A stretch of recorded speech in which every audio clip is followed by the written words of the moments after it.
GingerGM.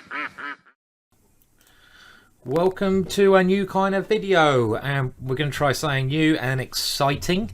And the idea of this is to generally give you some tips to help you improve your chess. Now, if you want to get better at chess, there are a number of areas of the game you can work on: openings, tactics, endings. One of the most important though is visualization. How many times have you in your own games struggled to see far enough ahead to be able to visualize how things change on the board when you're not able to move the pieces? How many times have you seen grandmasters, great players higher than me, top world champions, Magnus Carlsen? They've been asked, how far do you look ahead? And they look at, or watch them calculate, and they look at the sky. Hikaru normally like this, blah, blah, blah, blah, blah. Bishop, knight, queen, queen, here, checkmate. How many times have you seen that? Well, what this video is going to do, and maybe I'll do more on this range if it proves popular, and it might be a reasonably long video, but I'm going to give you some tips to help you visualize. I want you to play along a little bit, and then I'm going to try a blindfold game. So I'm going to play a longer time limit on chess.com, maybe 10 minutes, and I'm going to play without seeing the board. It's something on chess.com you can do. This is like the highest you can get in visualization. It's a very hard skill to gain. Try it yourselves if you think you're up for it, but if not, I'm going to give you some tips how to get there.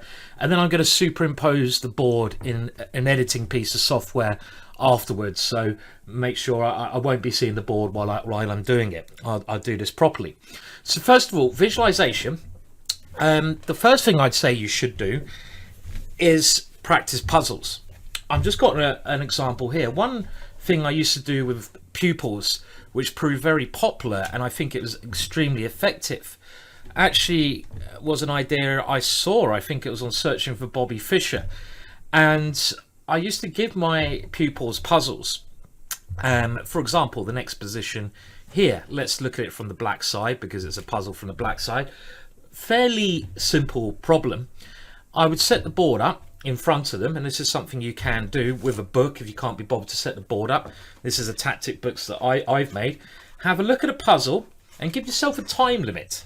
Give yourself, to start with, let's say 30 seconds looking at the position. Maybe longer you need. Maybe you need 3-5 minutes looking at the position. And then put the book away and either set the position up on a board that you've seen. So set the position up that you've seen. That'd be a best way of doing it, on a chessboard, or try to just picture the pieces in your head if you can't be bothered to get a chessboard. And then look at the book again, look at the puzzle, see if what you set up on the board is the same as the puzzle. And you can do this with anything. It doesn't have to be puzzles. It could be random positions from magazines.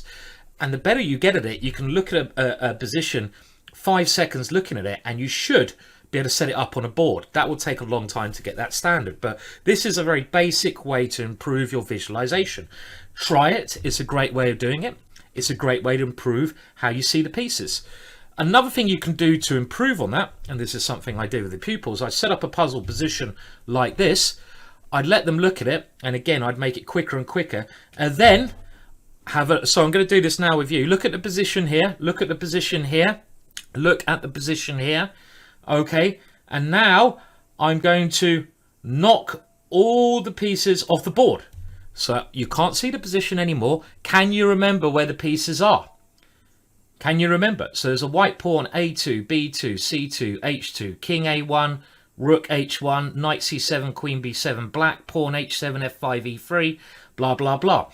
And then if you want to compare it, you go back to the board. So this is what I used to do when I was teaching, but if you're doing this with a book, obviously you do the same. Just look at the puzzle and then take it away and try to think in your head, pawn here, pawn here. It's a very hard skill to do. But then I get them to solve the puzzle when I've knocked the pieces off the board. So if you look at a puzzle book, start with very simple puzzles, very, very easy. And this might be above some of you. I'll give you more techniques next time how to improve. But this is a great skill. I'm just trying to help you improve. And you can also start with mating ones. Get the position, look at it, and try to solve it without looking at the position. Little things like this. Another little test I like doing, and again, let's just get rid of the chessboard. And I'm going to ask you a question. This is even simpler one. Maybe you should start with this if you found the last one too hard. What color square is, let's say, B5? Don't guess. You have to tell me what color square is B5. So you have to picture the board. You have to picture it from the white square being on A1. This gets you to grips with the layout of the chessboard. Again, this is quite hard, and you have to try to picture the B5 square, and you should just do this with various squares. And then to make it link into chess, let's say I say G7. What color square is G7? It's black. What piece often goes to G7? A dark square bishop when it fianchettos. What openings does that happen in? And you've got to try to build up your base like this. The king's in your defense, the dragon, the perk, and you try to build up ideas around this.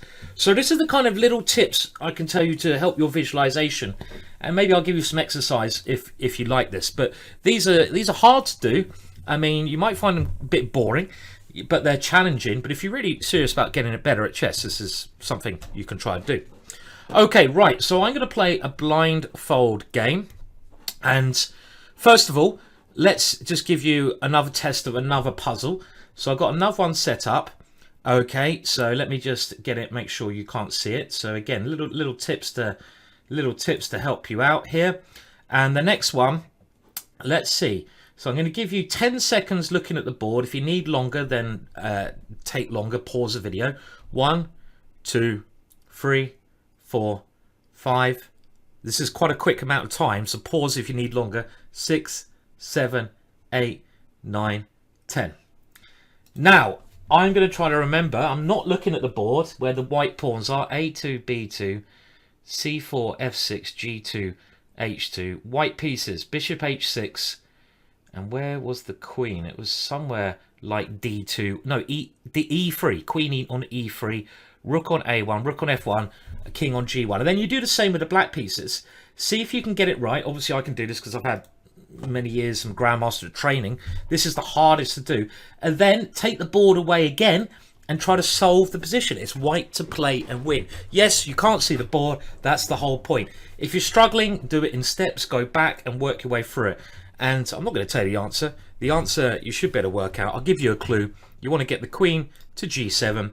And you want to stop queen c5.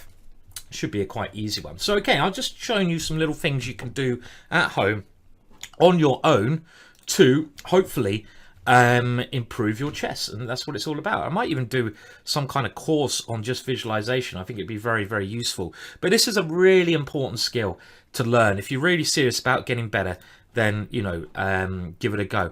Now, I haven't played any blindfold chess for ages, so I really don't know how this is going to go. I really don't. I might be absolutely useless. I might not be able to remember anything. It might be terrible. So here we go. And remember, the board above me, I'm only going to put on after I've edited the moves and I've got the game. So there's a bit of editing involved here for me. I'll try to make it easier for me in future. I'm going to play 10 minutes. I think that should be enough. And I'm going to talk through my thought process. I'm going to have to really think about this one. And this is going to be hard. I've got to visualize the board in my head. Is probably the easiest. I don't know if I'm going to be able to do this. I really honestly don't. I used to be quite good at this, but I haven't practiced for a while. I need to improve my skills. The rating of my opponent is pretty irrelevant. I'm doing this in my own account. Oh my god, so I could lose a god load of rating, but let's hope that doesn't happen. And I'm now searching for a game. So my opponent doesn't know I'm playing blindfolded. So this could be interesting. If I play like some Grandmaster and I'm blindfolded and he's not, hopefully we will get a 10-minute game soon. And I think I've opened it up. So, okay, so I'm playing a 14-13. That's okay. So this is a good little introduction. And you can see also, I'm just going to put this up there, the moves that my opponent is playing. And this is what I can see here.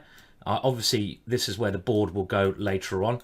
But you can see this is what I see. So I see the moves, but this is all I see at the moment. And I'll put the board in for you guys. Okay, so he's played e4. I prefer being white in this. I'm dyslexic, which makes things even harder because I get my things mixed up. But e6 is what I'm going to do. Okay, so the French defense. It's a straight 10-minute game. So the way you should visualize things like this, to visualize the whole board at once is very hard. You want to visualize little areas. So e4, e6, d4, d5. Just visualize little areas of the board. Okay, he's gone for the advanced French, e5. And now I'm going to go c5. What actually makes it easier is having a notation there. Normally when I do this, you don't have the notation because you can lose track without the notation. So we have the advanced French with c3. I'm going to play knight c6. This is all main line. And again, I'm visualizing little areas of the board. I see the board in my mind in 2D. And I'm just visualizing the position I know. So f4. f4 is a rather weird move. And that seems to give me the f5 square for the knight, which I don't normally have. Because if I go knight h6, he can no longer take that with his bishop because there's a pawn on f4. So I've got to remember it is a blitz game. So I'm going to go knight h6 against f4. And I'm going to try to hit his d4 square. So f4, knight h6 at the moment. My knight is coming to f5. And from there, I'm trying to hit d4. And I may bring my queen out to b6. So you can see how I'm visualizing the board without looking. So obviously he's gone knight to f3. And I'm going to bring my knight into f5. And that is increasing the pressure on d4. I mean, the start of the game is fairly straightforward. But of course, the more moves that happen, the much harder the game gets. And if I get in time trouble, I'm obviously going to be a rather unhappy Ginger, because this would be impossible to play in time trouble. But you can see, I mean, try this at home if you want. Okay, bishop b5, pinning my knight, but after queen b6, he's going to have to get rid of that bishop. And I may be able to take with my b pawn, and I may be able to play another c5, and my bishop can also come out to a6. So I'm trying to visualize where my pieces are going to be well placed. So this one attacks the bishop. I'm happy to get rid of his bishop. It pressurizes. I'm going to take with a pawn because, as I mentioned, I might want to take on d4 and play c5 and go bishop a6. But it's getting a little bit harder to visualize. How far can you guys play along? I mean, remember, this is skill. Maybe you can play g4 now because I don't have knight to this square. But okay, if he goes g4, I can. Can I consider any sacrifices there? Knight takes d4. Pawn takes d4, pawn takes d4, knight takes d4, bishop c5, bishop a6. I don't believe it, so I'm just going to go. If he plays g4, which is not okay, he's castled. Okay, castled. So I'm going to take on d4, and I have my other c pawn to come up the board to try and hit the center. So he's taken back. Now, do I play bishop a6 first? Bishop a6 looks like a good move. That's something I want to play. So let's go bishop a6, attacking the rook on f1. And if he doesn't want to lose that rook, he's going to have to move it. And then I have c5, and I'm trying to... Okay, so c takes d4. He's gone c takes d4.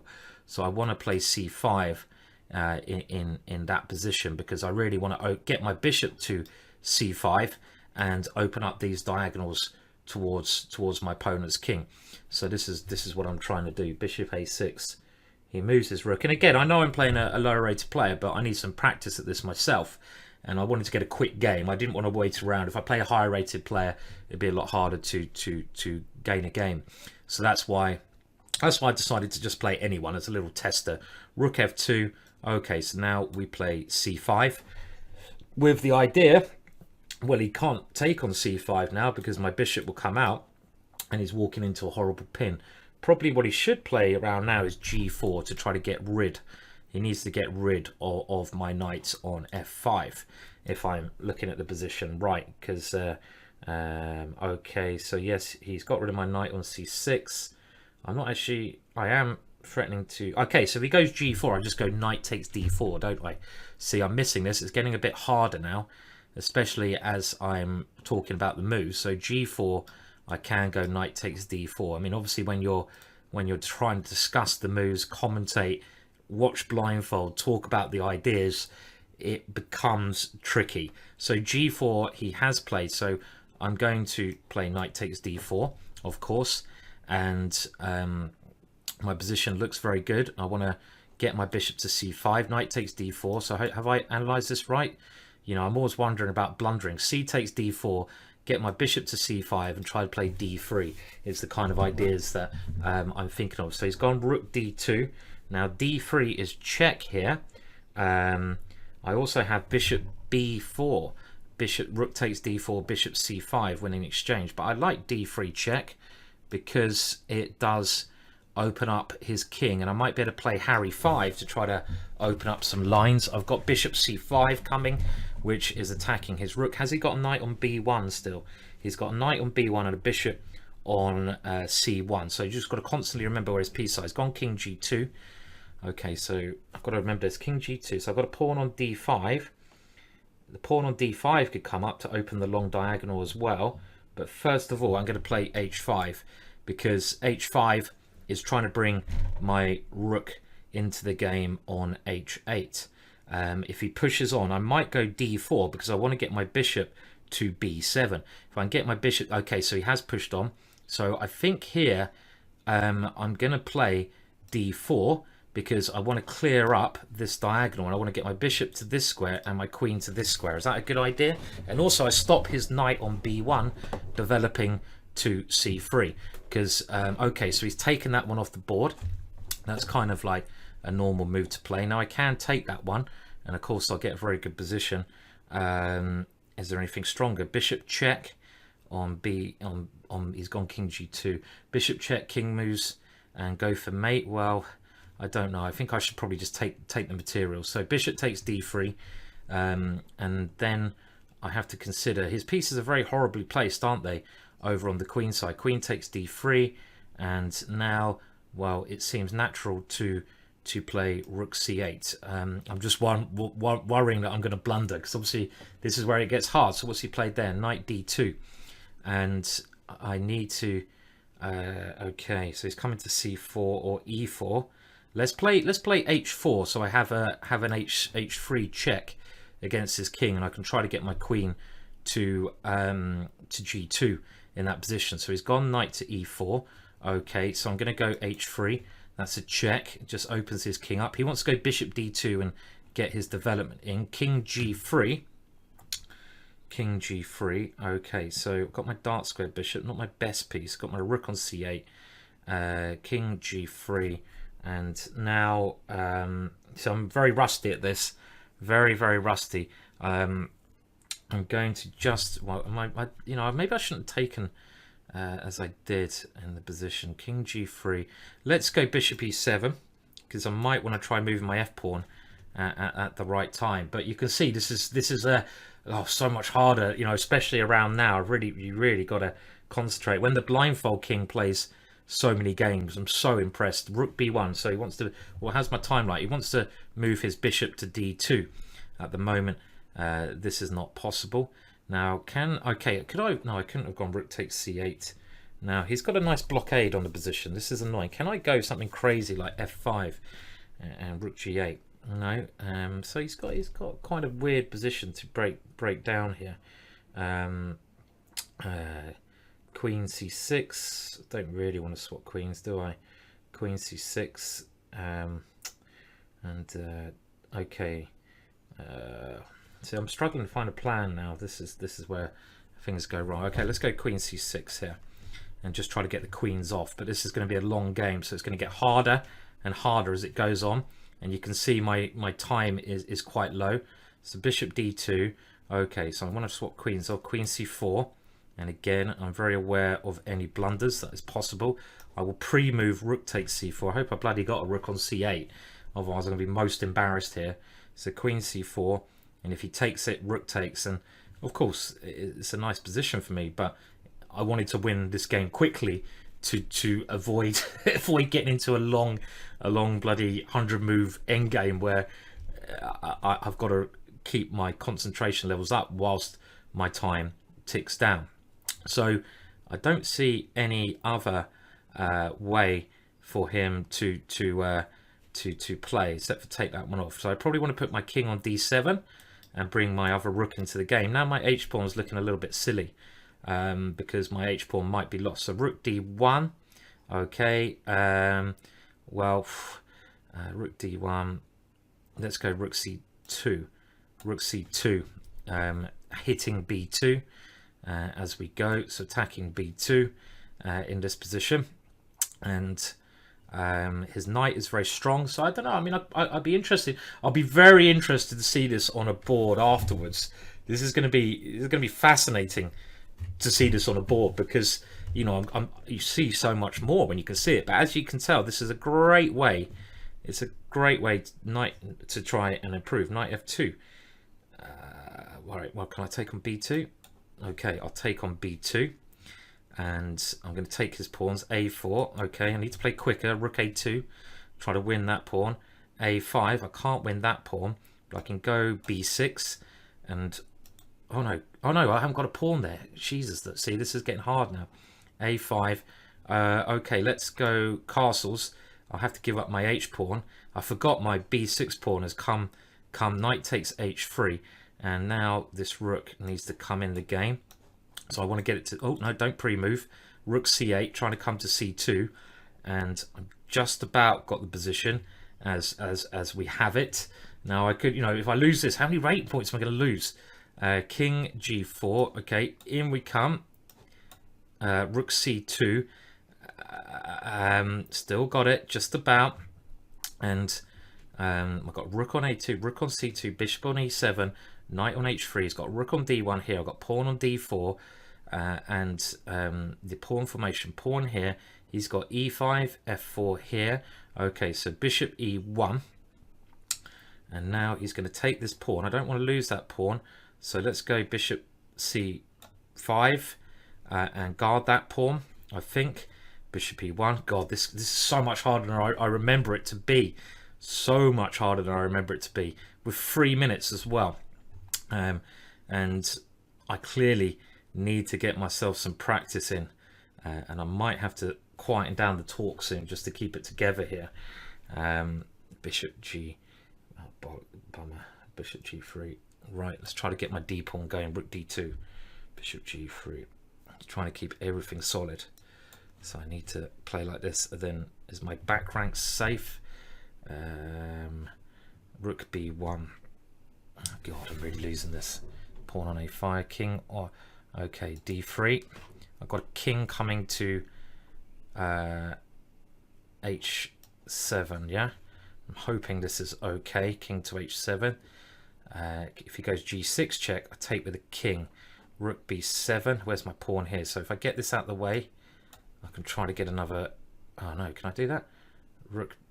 Oh God, rook ac2. Oh, my rook's on d2. I thought. Yeah, rook. Why can't I do this? Rook b7. So I've lost it a little bit here. Bishop c5, bishop g3, rook d2, rook c1, rook on. Ah, my rook's on that square. Okay, so I can play this one to. I want to queen my pawn to here. I'm trying to queen my d pawn. This is getting very tricky for me now. Rook takes f7, d2. Okay, and the problem when you're playing a lower rated player is actually, sorry, this square is that they won't resign. So you gotta find more moves, which is precisely what I'm trying to remember here. But I'm vaguely with it at the moment. I can just about hold it together, and no way he can stop my pawn from queening on d1. But I've got to remember the pieces. Knight g5, not worried. Queen. Okay, pre-move this one. I don't think he's got any threats. I've got pawn on e6, defending, and okay, so he's taken. Rook takes, knight takes e6, and this is still really hard, yeah. Okay, so I'm going to try to now queen my a pawn. God, why do I have such a long game? Knight takes c5. Okay, take this one. I've got rook on d1 as well. Rook on d1. I'm going to try to queen my a pawn. He's got bishop on g3. Got to watch out for his. Got to watch out for his knight e4. Any threats? Rook on d1. Let's move the rook to d4. I feel try to squeeze that knight a little bit. His bishop's on g3. His king is on g4. G4. Remember that one. His pawn I've got to watch out for a little bit on e5. But of course, this is a winning position. But I mean, it just requires a lot more thought. Knight d6. Okay, now I might try to simplify by taking that one and moving my rook to d5, because I want to make this position as simplified as I can for myself. He's got f5 check. He's gone h4. So I'll go king f7 because I don't want to fall into f5 check. And do I have a pawn on e6? Jesus. He's gone h5, so I can take there. Hope I'm not losing, am I? f5, okay, check. And now my king g5, a5. And let's play this position. Bishop e5, rook here. Okay, and I'm attacking the bishop now. Bishop c3, pawn on, of course. And my pawn on g7 stops his pawns, I'm hoping, as much as I can. So bishop, okay, so my a pawn, king f4, attacking my rook on d5. So let's move that there. I need to get rid of the bishop before I can advance my pawn. Well, I don't need to do that, but let's play that anyway. a3, and of course this is my winning pawn. I haven't got much time here. God, this is such a long game. Let's go here, try to get my rook behind. Rook d1, king e4, rook d1, and his bishop's on e5. My pawn is on a3. Now, king f4. Okay, push. Now, king g5. Well, I could just queen, yeah? Let's just queen. King g5. And, okay, now, obviously, any normal person would resign here, but that is not the case of my opponent. And I don't think there's anyone. Okay, we won. Woohoo! Oh dear, that was a lot harder than I seem to recall it being. Now, you're probably thinking that was easy because you could see the board above me, but I did not see the board. And you know, one thing I should have mentioned at the start is that if you wanted to play along with what I'm doing, just cover up the board above. Cover up the board above, so you can also you know, play along with me and see if you can, you know, you can play the moves on the board. I should have mentioned that at the start, but that was interesting. That was a good exercise for my brain, and I'll try that again at a longer time limit. I should probably practice this if I want to improve my chess, and obviously play some people with a higher rating. So I'm now very intrigued to see if okay, the board. I'm going to change the settings now because I would actually like to see the board now. So let's see, because I'm just intrigued now. I'm going to see the board, and let's have a look. Are you going to give me the board? Okay, now thank you. I have the board, and yeah, good. Well, I worked my way through that. There was a couple of little mistakes, and we're going to analyze it with the computer, aren't we? So one thing I like to say, my accuracy 96.3 blindfolded. That's not bad, but I played 3 blunders, but I'm still quite happy with that. So blindfold accuracy, I'm just going to put this above now, and I just want to have a look at the game myself because I haven't seen it yet. And you can see my accuracy is 96.3. Now I'm quite happy with that, considering I couldn't see the board. And nice win, you were never in trouble is what it says. Okay, thank you. So let's have a look. So this is all normal. I don't think knight f5 is a mistake, come on. And this is all normal stuff.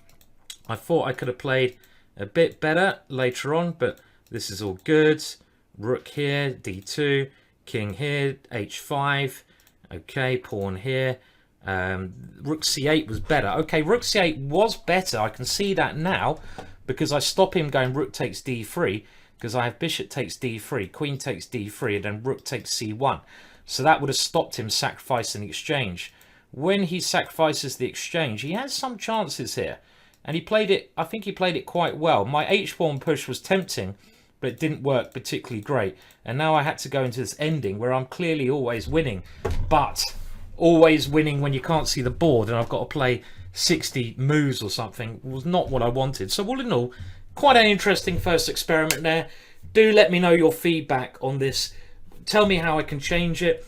I'm going to put the board above there for your own benefit. I didn't have the board. If you really want to test yourself, and I do this again, then cover up the board in the video so you can't see it. So when you're watching it, just you know, try to memorize it as much as you can. Maybe do whatever you want.